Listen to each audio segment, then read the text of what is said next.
Assalamu alaikum. Hi my dear butterflies, how are you all? It's me, your Farida ma'am, your English teacher. So welcome back to my English class. Okay, today also we can start the class with dua for knowledge.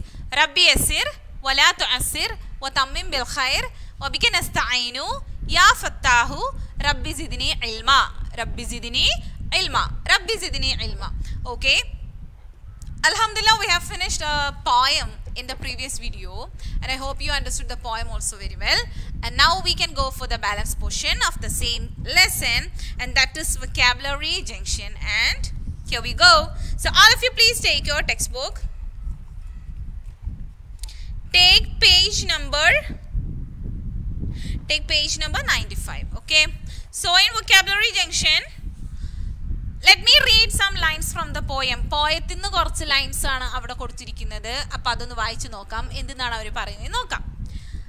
Who loves the trees best? I said the fall. I give luscious fruits and bright tints to all.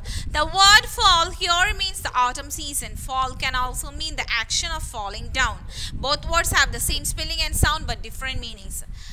And I have already explained the same matter in the previous video. അല്ലേ, ഞാൻ കഴിഞ്ഞ ദിവസം poem പഠിപ്പിച്ച സമയത്ത് miss explain ചെയ്തൊരു കാര്യമാണ് എന്തെന്നാ fall എന്ന വാക്ക്. അല്ലേ, fall എന്ന വാക്ക് അവിടെ നമ്മൾ autumn എന്ന സീസണിന്റെ പകരമായിട്ട് യൂസ് ചെയ്തു. അല്ലേ, fall. ഇതെന്ന് പറഞ്ഞാൽ എന്തെന്നാന്ന് പറഞ്ഞു മിസ്? ഓട്ടം സീസൺ. അല്ലേ, ഓട്ടം എന്ന് പറഞ്ഞിട്ടൊരു സീസൺ ഉണ്ട്. ആ സീസണും പറയുന്ന മറ്റൊരു പേരാണ് എന്തെന്നാണ്? ഫോൾ എന്ന് പറയുന്നത്. ഓക്കെ, അപ്പോൾ ഓട്ടം എന്ന സീസണ് പറയുന്ന മറ്റൊരു പേരാണ് ഫോൾ. അതുപോലെ തന്നെ ഈ ഫോളിന് വേറൊരു മീനിങ് ഉണ്ട്. അല്ലേ, ഈ ഫോളിന് വേറൊരു മീനിങ് ഉണ്ട്. എന്തെന്നാണ്? അതൊരു ആക്ഷനാണ്. അത് ആക്ഷനാണ്. Action of falling down. Action of falling down. Falling down അല്ലേ, താഴെ വീഴുക എന്നുള്ളത്. അപ്പോൾ ആക്ഷൻ ആണ് ഇവിടെ. Action of falling down. അപ്പോൾ ഒരേ വേർഡാണ്. എന്തെന്നാ? ഒരേ വേർഡ്. ഫോൾ ഒരേ വേർഡാണ്. അതുപോലെ തന്നെ ഒരേ സ്പെല്ലിംഗ് ആണ്. അല്ലേ, സെയിം സ്പെല്ലിംഗ് സെയിം ആണ്. പിന്നെയോ പ്രൊനൗൺസിയേഷൻ സെയിം ആണ്. എന്നാൽ മീനിങ്ങോ ഡിഫറെന്റ്. അല്ലേ, മീനിങ് എന്തെന്നാ? ഡിഫറെന്റ്. മീനിങ് ഡിഫറെന്റ് ആണ്. അപ്പോൾ ഇങ്ങനത്തെ വേർഡ്സിനെ കുറിച്ചിട്ടാണ് നമ്മളിപ്പോൾ വൊക്കാബുലറി ജംഗ്ഷനിൽ പഠിക്കാൻ പോകുന്നത്. So spelling and pronunciation same will be same and the meaning will be different. അപ്പോൾ മീനിങ് ഡിഫറെൻ്റ് ആണ്, പക്ഷേ സെയിം സ്പെല്ലിംഗ് സെയിം പ്രൊനൗൺസിയേഷൻ. അങ്ങനെയുള്ള വേർഡ്സിനെ കുറിച്ച് നമ്മൾ പഠിക്കാൻ പോകുന്നു. For example, first we have an example of fall. Fall means what? The name of autumn season. Another name of autumn season. And on the other hand, എന്ത് പേരാണ്? എന്തെന്നാണ് അതിൻ്റെ അർത്ഥം? Action of falling down. അല്ലേ, മറിഞ്ഞു വീഴുക എന്നുള്ള അർത്ഥവും ആ ഫോൾ എന്ന വാക്കിനുണ്ട്. അപ്പോൾ നമുക്ക് നോക്കാം. പേജ് നമ്പർ 96 എടുത്തോളൂ. പേജ് നമ്പർ 96 കുറേ വേർഡ്സ് കൊടുത്തിട്ടുണ്ട്. കുറേ വേർഡ്സ് കൊടുത്തിട്ടുണ്ട്. അപ്പോൾ അതിലേതൊക്കെയാണ്? Bank, pen, right, letter, bark. അപ്പം മാം അതൊന്ന് ഇതിൽ എഴുതിയിട്ടേക്കാം. ഓക്കെ, അപ്പം എല്ലാവരും ശ്രദ്ധിച്ചിരിക്കുക. ഇതുപോലത്തെ വേറെയും വേർഡ്സ് ഉണ്ടല്ലേ, ഇത് മാത്രല്ല. എന്തെന്നാ? Bank, then pen, right, letter, bark. Okay, so first word bank. Bank എന്ന് പറഞ്ഞാൽ നമുക്കറിയാം. ഫസ്റ്റ് ബാങ്ക് എന്ന് കേൾക്കുമ്പോൾ നമുക്ക് എന്തെന്നാ ഓർമ്മ വരിക? what we remember, what will come in our mind? money, isn't it? Okay, മണിയെ കുറിച്ചിട്ടുള്ള കാര്യമാണ് നമുക്ക് ഓർമ്മ വരിക. ബാങ്ക് എന്ന് പറഞ്ഞാൽ ബാങ്കിൽ ചെന്നാൽ കാശ് കിട്ടും ഇല്ലേ, അപ്പോൾ അതാണ് നമുക്ക് ഓർമ്മ വരിക. ഓക്കെ, സോ അപ്പോൾ അങ്ങനെ ബാങ്കിന് അങ്ങനെ ഒരു മീനിങ് ഉണ്ട്. എന്തെന്നാ? a place where people keep money. എവിടെയാണോ ആൾക്കാർ പൈസ കൊണ്ടിടുന്ന സ്ഥലം, അത് ബാങ്കിന് അങ്ങനെ ഒരു പേരുണ്ട്. അപ്പോൾ നമുക്ക് ജസ്റ്റ് മണിന്ന് മാത്രം കൊടുക്കാം. ഓക്കെ, ഷോർട്ടാക്കി മിസ് എഴുതാണ്, മണിന്ന് മാത്രം കൊടുക്കാം. ഓക്കെ, പക്ഷെ ബാങ്കിന് വേറൊരു അർത്ഥം കൂടെ ഉണ്ട്. എന്തെന്നാ? ബാങ്ക് ഓഫ് ദ റിവർ എന്നൊക്കെ പറയത്തില്ലേ? Bank of the river Yamuna നദിക്കരയിൽ. അപ്പോൾ ആ നദിയുടെ കര അങ്ങനെയൊക്കെ പറഞ്ഞിട്ടും ബാങ്കിന് വേറൊരു മീനിങ് ഉണ്ട്. അല്ലേ, the two sides of a river. അപ്പോൾ ഇതിപ്പോൾ റിവർ ആണെന്ന് കൂട്ടിക്കോ. ഇത് റിവർ ആണ് അല്ലേ, ഇത് റിവറാണ്. അപ്പോൾ ഈ പോർഷൻ ഇല്ലേ, റിവറിൻ്റെ വെളിയിലത്തെ ഈ പോർഷൻ, അതൊക്കെ തന്നെ ഈ ഭാഗത്തെ പോർഷൻ ഇല്ലേ, ഇതിനൊക്കെ എന്തെന്ന് പറയും? കരഭാഗമാണ് അല്ലേ. ഇവിടെ വെള്ളം ഉണ്ടാവും, ഇവിടെ പക്ഷേ വെള്ളം ഉണ്ടാവില്ല, ഇവിടെ വെള്ളം ഉണ്ടാവില്ല. അപ്പോൾ ഇവിടെ എന്തെങ്കിലുമൊക്കെ കാണും, ബിൽഡിങ്സ്, ട്രീസ്, വാട്ടെവർ. അപ്പോൾ ഇവിടെ കുറേ സാധനങ്ങൾ. അപ്പോൾ ഇതാണ് എന്തെന്ന് ബാങ്ക് എന്ന് പറയുന്നത്. ബാങ്ക് ഓഫ് ദ റിവർ, നദിക്കരയിൽ, നദിയുടെ അടുത്ത്, നദിക്കരയിൽ എന്ന് വെച്ച് കഴിഞ്ഞാൽ ആ വെള്ളമില്ലാത്ത ഭാഗത്ത് നദിയോട് ചേർന്നിട്ട്. അപ്പോൾ അതിനും ബാങ്ക് എന്ന് പറയും. ഓക്കെ, സോ ഇത് നമുക്ക് ജസ്റ്റ് റിവർ എന്ന് എഴുതാം. നിങ്ങൾക്ക് വേഗം ഓർമ്മ വരാൻ വേണ്ടിയിട്ട് ഇപ്പോൾ ഈ രണ്ട് കാര്യങ്ങൾ മൈൻഡിലേക്ക് വെക്കാം. മണി, റിവർ എന്നുള്ളത് മൈൻഡിലേക്ക് വെക്കാം. അപ്പോൾ നിങ്ങൾക്ക് മനസ്സിലാവും വേഗം. ബാങ്ക് എന്ന് പറഞ്ഞാൽ എന്താണ്? a place where people keep money. അതുപോലെ തന്നെ two sides of a river, റിവറിൻ്റെ രണ്ട് സൈഡ്. അതുപോലെ തന്നെ വേറൊരു മീനിങ് എന്തെന്നാണ്? ആൾക്കാർ കാശ് കൊണ്ടുവെക്കുന്ന സ്ഥലം. Next, pen, writing instrument that uses ink. Pen എന്ന് പറഞ്ഞാൽ എന്തെന്നാ? we don't want to learn the meaning because we know already what's the thing. Pen എന്ന് പറഞ്ഞാൽ എന്തെന്നാന്ന് നിങ്ങൾക്ക് അറിയാം അല്ലേ? നിങ്ങൾ എഴുതും, എന്തെന്നാ? എഴുതും. അപ്പം എന്തെന്ന് വെച്ചിട്ട് എഴുതുന്നത്? പെൻ വെച്ചിട്ട് എഴുതും. അപ്പം അങ്ങനെ എഴുതാൻ ഉപയോഗിക്കുന്ന ഒരു ഇൻസ്ട്രുമെൻ്റ് ആണ് എന്താ? പെൻ എന്ന് പറഞ്ഞു കഴിഞ്ഞാൽ. അപ്പോൾ എന്തെന്നാ? ഇൻസ്ട്രുമെൻ്റ് എന്നുള്ള അർത്ഥത്തിൽ നമുക്കത് യൂസ് ചെയ്യാം. പിന്നെയോ, പിന്നെ പെൻ എന്ന് പറഞ്ഞാൽ എന്താ? Small fenced area to keep farm animals. Small fenced area to keep farm animals. അതെന്ന് പറഞ്ഞു കഴിഞ്ഞാൽ നമ്മൾ വീട്ടിൽ വളർത്തുന്ന ആനിമൽസ് അങ്ങനെയൊക്കെ ഉണ്ടല്ലോ. അപ്പോൾ ഫാം ആനിമൽസും ഒക്കെ ഇല്ലേ, ഫാമിലൊക്കെ വളർത്തുന്ന ആനിമൽസും. അപ്പോൾ ഫാമിലും ഒക്കെ നമുക്ക് എന്തെന്നാക്കാം? കുറച്ചൊരു പോർഷൻ ഇങ്ങനെ വേലി കെട്ടി തിരിക്കും. അങ്ങനെയുള്ള സ്ഥലത്തിന് എന്തെന്ന് പറയും? പെൻ എന്ന് പറയും. എന്ത് പറയാ? സ്മോൾ ഫെൻസ്ഡ് ഏരിയ, വേലി കെട്ടി തിരിച്ച കുറച്ച് portion, to keep farm animals. Farm ആനിമൽസിനെ കീപ്പ് ചെയ്യാൻ വേണ്ടിയിട്ട് അല്ലേ, ഫാം ആനിമൽസിനെ സൂക്ഷിക്കാൻ വേണ്ടിയിട്ട് നമ്മൾ വേലി കെട്ടി തിരിച്ചു വെച്ച ആ പോർഷന് പറയുന്ന പേരാണ് എന്ത്? പെൻ. അപ്പോൾ നമുക്കിവിടെ ഫെൻസ്ഡ് ഏരിയ എന്ന് എഴുതാം. ഫെൻസ് എന്ന് പറഞ്ഞാൽ എന്തെന്നാ? വേലി അല്ലേ. ഓക്കെ, അപ്പോൾ അത് കഴിഞ്ഞിട്ട് പിന്നെന്തെന്നാ? റൈറ്റ്. കറക്റ്റ്. റൈറ്റ് എന്ന് പറയുന്നത് യു ആർ റൈറ്റ്, നീ കറക്റ്റ് ആണ് അല്ലേ. യെസ്, യു ആർ റൈറ്റ് എന്ന് പറയുമ്പോൾ എന്താ? അതെ, നീ പറഞ്ഞത് ശരിയാണ് എന്നുള്ള അർത്ഥത്തിലാണ് റൈറ്റ് എന്ന് പറയുന്നത്.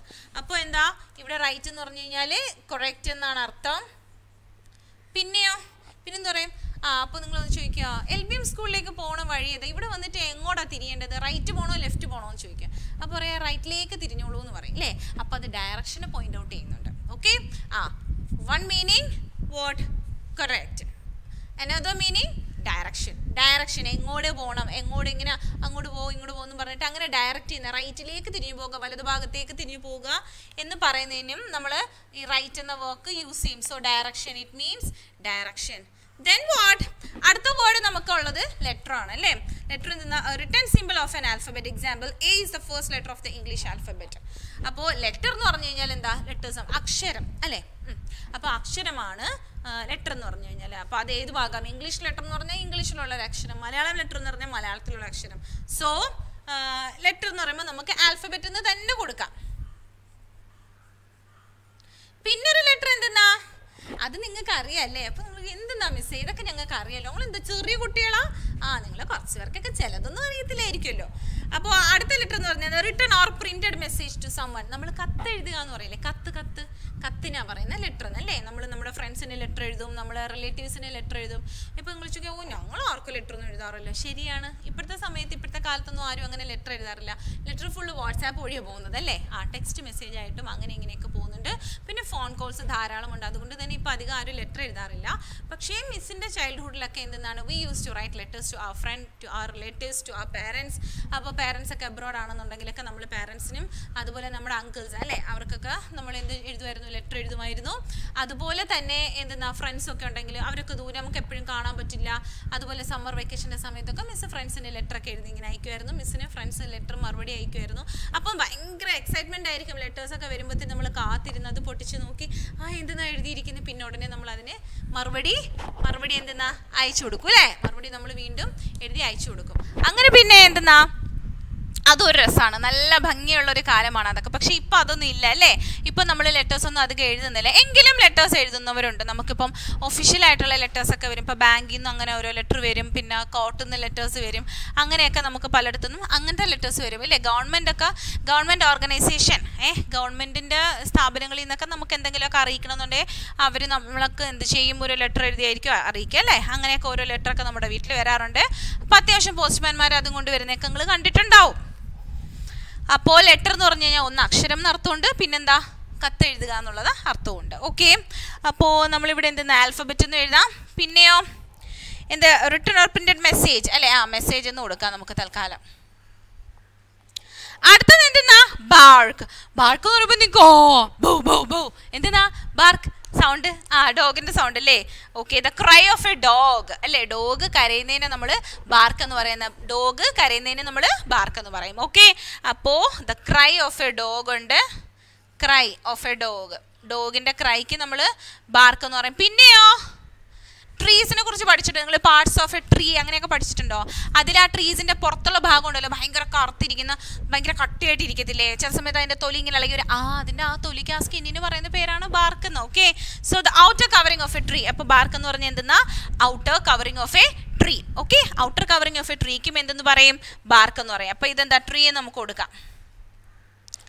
ട്രീ എന്ന് മാത്രം കൊടുക്കാം. അപ്പോൾ നിങ്ങൾക്ക് ജസ്റ്റ് പെട്ടെന്ന് ഓർക്കാൻ വേണ്ടിയിട്ടോ മിസ് ഇങ്ങനെ പറയുന്നത്. അല്ലാണ്ട് ബാർക്ക് ചോദിക്കുമ്പോൾ നിങ്ങൾ ട്രീ എന്ന് എഴുതി വെച്ച് കഴിഞ്ഞാൽ എന്താ പറയാ, മാർക്ക് തരില്ല. ഓക്കെ, അത് കറക്റ്റ് അല്ല ആൻസർ. പക്ഷെ നിങ്ങൾക്കൊരു നിങ്ങൾക്കൊന്ന് ഓർമ്മ വരാൻ വേണ്ടിയിട്ട് മിസ് ഷോർട്ടാക്കി മാത്രമാണ് ഈ ബോർഡിൽ എഴുതിയിട്ടിരിക്കുന്നത്. The brief explanation is given in the textbook itself. You can read that.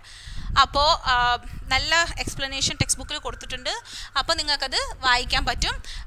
ഏതായാലും മിസ് ഇന്ന് പഠിപ്പിച്ചത് മിസ് ഒന്നുകൂടി ഒന്ന് എക്സ്പ്ലെയിൻ ചെയ്തു തരാം. Okay, so what bank, pen, write, letter, bar. So 1 2 3 4 5 letters I have taught you today, and in this topic it was a bit interesting matter. എന്തെന്നായിരുന്നു ഇന്നത്തെ ടോപ്പിക്കിൽ interesting matter?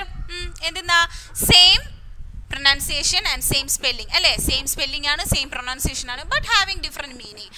എന്നിട്ടോ അതിന് ഡിഫറെൻറ്റ് മീനിങ്സ് ഉണ്ട്. So first we have an example of bank. Bank എന്നുണ്ട് example. അപ്പോൾ അത് മണി, അതുപോലെ തന്നെ റിവർ അല്ലേ? അതുപോലെ അതിന് മണി എന്ന് പറഞ്ഞു കഴിഞ്ഞാൽ എന്തെന്നാണ്? എവിടെയാണോ ആൾക്കാർ കാശ് കൊണ്ടുവെക്കുന്ന സ്ഥലത്തിന് ബാങ്ക് എന്ന് പറയുന്നത്. അതുപോലെ തന്നെ two sides of a river, റിവറിൻ്റെ രണ്ട് സൈഡിനും പറയുന്ന പേരെന്താണ്? ബാങ്ക് എന്ന് പറയും. Next pen. What? It is an instrument use to write something. അപ്പോൾ നമുക്ക് എന്തെങ്കിലും എഴുതാൻ വേണ്ടി നമ്മൾ യൂസ് ചെയ്യുന്നതാണ് പെൻ എന്ന് പറഞ്ഞു കഴിഞ്ഞാൽ. പിന്നെയോ fenced area to keep farm animals. അതെന്ന് പറയുന്ന ഒരു പോർഷനാണ്. അത് ഇങ്ങനെ വേലി കെട്ടി തിരിച്ചിരിക്കും, ഫാം ആനിമൽസിനെ സൂക്ഷിക്കാൻ വേണ്ടിയിട്ട് വെച്ചിരിക്കുന്നത്. അതിനും നമ്മൾ പെൻ എന്ന് പറയും. പിന്നെ അടുത്ത വേർഡ് എന്തെന്നാ പഠിച്ചത്? റൈറ്റ് എന്ന word. Right means word you are right, correct എന്നുള്ള അർത്ഥത്തിൽ നമ്മൾ റൈറ്റ് എന്ന് കൊടുക്കും. അതുപോലെ തന്നെ ഡയറക്ഷൻ, ടേൺ റൈറ്റ് അല്ലേ? റൈറ്റിലേക്ക് തിരിയുക എന്ന് പറഞ്ഞാൽ നമ്മൾ ഡയറക്ഷനെ സൂചിപ്പിക്കാനും എന്ത് കൊടുക്കും? ഈ വേർഡ് കൊടുക്കും. പിന്നെയോ ലെറ്റർ. ലെറ്റർ എന്ന് പറഞ്ഞാൽ എന്താണ്? ആൽഫബറ്റ് ആണ് അല്ലേ? ആൽഫബറ്റ് ആണ്. അപ്പോൾ അക്ഷരങ്ങൾക്ക് ലെറ്റർ എന്ന് പറയും. അതുപോലെ തന്നെ മെസ്സേജ്, ഒരു കത്ത് എഴുതുക എന്നുള്ളതിന് എന്താണ്? മെസ്സേജ് എന്ന് പറയും. പിന്നെയോ bark, cry of a dog. അപ്പോൾ ബാർക്ക് എന്ന് പറഞ്ഞാൽ എന്താണ്? ഒരു പട്ടി കുരയ്ക്കുകയാണെങ്കിൽ, പട്ടി കരയുകയാണെന്നുണ്ടെങ്കിലൊക്കെ എന്താ അതിന് അതിൻ്റെ ആ ഒരു സൗണ്ടിന് പറയുന്ന പേരാണ് bark. On the other hand വേറെ എന്തെന്നാ? The outer covering of a tree. ഒരു ട്രീയുടെ പുറമേ ഉള്ള ഭാഗത്തിന് പറയുന്ന പേരും എന്താണ്? ബാർക്ക് എന്നാണ്. ഓക്കെ, സോ നമ്മൾ ഇന്ന് കുറേ കാര്യങ്ങൾ പഠിച്ചു. So I think that you understood this topic very well, so that you can do the assignment also very well, isn't it? അപ്പോൾ നിങ്ങൾക്ക് ഈ ടോപ്പിക് നന്നായിട്ട് മനസ്സിലായി. അപ്പോൾ നിങ്ങൾ ഇതിൻ്റെ ഒരു അസൈൻമെന്റ് നല്ല രീതിയിൽ ചെയ്യില്ലേ? എളുപ്പത്തിൽ ചെയ്യില്ലേ? അപ്പോൾ മിസ് ഒരു അസൈൻമെന്റ് തരാം. Read these sentences, look at the table about to find the meaning of each underlined word, tick the correct meaning what is done for you. അപ്പോൾ ഇതെന്ന് പറഞ്ഞാൽ page number 96. Okay, page number 96 ഒരു assignment ഉണ്ട്. അതെന്ന് പറയുമ്പോഴത്തേനും കുറച്ച് sentence തന്നിട്ടുണ്ട്. ആ സെന്റൻസിൽ ചില വാക്കുകൾ മാത്രം അണ്ടർലൈൻ ചെയ്തിട്ടുണ്ട്. You have to find out the meaning from the about table. അപ്പോൾ ഈ താഴെ തന്നിരിക്കുന്ന സംഗതി അണ്ടർലൈൻ ചെയ്ത് തന്നിട്ടില്ലേ? ആ വേർഡിന്റെ മീനിങ് മുകളിലത്തെ ടേബിളിൽ തന്നിട്ടുണ്ട്. മിസ് ഈ തന്നിരിക്കുന്നില്ല, അതിൽ ആ മീനിങ് തന്നിട്ടുണ്ട്. അപ്പോൾ ആ മീനിങ് നോക്കിയിട്ട് ഇതിൽ കറക്റ്റ് എവിടെയാണ് ഉദ്ദേശിക്കുന്നതെന്ന് വെച്ച് കഴിഞ്ഞാൽ അത് ടിക്ക് ചെയ്യുക. ഓക്കെ, അപ്പോൾ ഇതിൽ ബാങ്ക് എന്ന് പറയുന്നത് ഇപ്പോൾ first place where people keep money. അപ്പോൾ ആൾക്കാർ മണി സൂക്ഷിക്കുന്ന സ്ഥലമാണ് ആദ്യത്തെ മീനിങ് ആയിട്ട് കൊടുത്തിരിക്കുന്നത്. രണ്ടാമത്തെ മീനിങ് ആയിട്ട് കൊടുത്തിരിക്കുന്നത് to sides of a river എന്നും പറഞ്ഞിട്ടാണ്. അപ്പോൾ ബാങ്ക് എന്നുള്ള വേർഡാണ് അണ്ടർലൈൻ ചെയ്യുന്നതെങ്കിൽ ഈ സെന്റൻസിൽ ഈ ബാങ്ക് എന്നുള്ള വേർഡ് ഏത് മീനിങ്ങിനെയാണ് ഉദ്ദേശിക്കുന്നത്? ഒന്നാമത് തന്നിരിക്കുന്ന മീനിങ് ആണോ ഉദ്ദേശിക്കുന്നത്? രണ്ടാമത് തന്നിരിക്കുന്ന മീനിങ് ആണോ ആ വേർഡിൻ്റെ ഉദ്ദേശിക്കുന്നത് എന്നുള്ളതാണ് നിങ്ങൾ ടിക്ക് ചെയ്യേണ്ടത്. അപ്പോൾ നമുക്ക് നോക്കുകയാണെന്നുണ്ടെങ്കിൽ ഫസ്റ്റ് അവർ തന്നിരിക്കുന്നത് the dog barked at the stranger.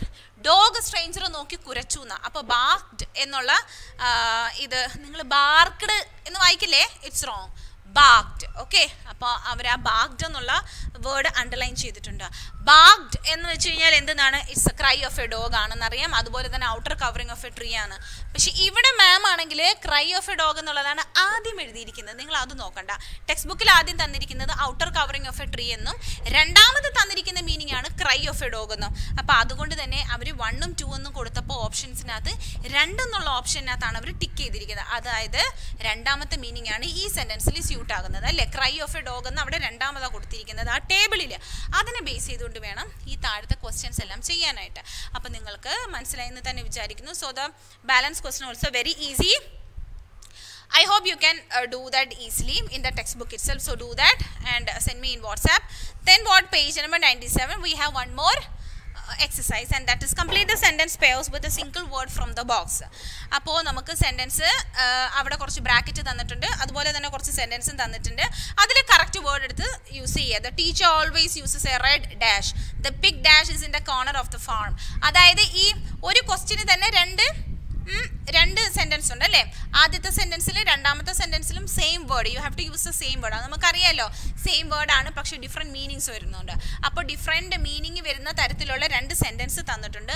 ആ 2 സെൻറ്റൻസിനും സ്യൂട്ടാകുന്ന ഒരേ ഒരു വേർഡ് അത് നമ്മൾ ബ്രാക്കറ്റിൽ നിന്ന് എടുത്ത് എഴുതുക. That also you can do as an assignment. If you don't know, no problem, don't worry, I will send you the answers, but you must try. ഇത് വളരെ ഈസിയാണ്, അതുകൊണ്ടാണ് മിസ് എക്സാമ്പിൾ പോലും ചെയ്ത് കാണിക്കാത്തത്. വെരി ഈസിയാണ്. സെൻറ്റൻസ് വായിച്ചു കഴിയുമ്പോൾ തന്നെ you can easily find out answer from the bracket. അപ്പോൾ നിങ്ങൾ അതും ചെയ്യുമെന്ന് വിചാരിക്കട്ടെ. So I hope you understood this topic very well and you will do the assignment also. ഇൻഷാല്ലാ assignments also you have 2 assignments given in page number 96 and page number 97. Inshallah we can have the next video in the next class. Till then you take care. Assalamu alaikum.